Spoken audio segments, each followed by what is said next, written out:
উমরার দুইটা ফরজ। আবার বলেন উমরার ফরজ কয়টা? দুইটা। একটা হচ্ছে এহরাম। এহরামটা তো আপনি বেঁধে ফেলেছেন। আপনি বাড়ি থেকে এহরাম বেঁধে গেছেন, আপনি মদিনার হোটেল থেকে বা মিকাত মসজিদ বা বীরে আলিম সেখান থেকে আপনি এহরাম বেঁধেছেন, একটা হয়েছে। আরেকটা হলো কাবা ঘরের কি করা? তওয়াফ করা। কাবা ঘরের কি তওয়াফ। দুইটা ফরজ। বলুন উমরার ফরজ কয়টা? একটা কি? এহরাম। এহরাম আর ওই যে নিয়ত করছেন, লাব্বাইক করছেন, ওটা শেষ। এরপরে আপনি কাবা ঘরের সামনে এসে তওয়াফ করবেন, এটা আরেকটা ফরজ। আপনি তওয়াফ শুরু করবেন কোত্থেকে?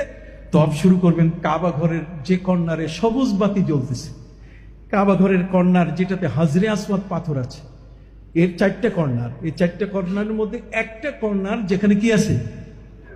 হাজরে আসওয়াদ পাথর যে কর্নার আছে চিনবেন কি করে? আপনি দেখবেন সেখানে উপর থেকে আল্লাহ আল্লাহ আল্লাহ আল্লাহ শব্দ গোল গোল চাকা চাকা করে খালি আল্লাহ আল্লাহ লেখা আছে, যেটা অন্য কোনো কর্নারে নাই। আর ঠিক তার ডান পাশে আপনি তাকালে দেখবেন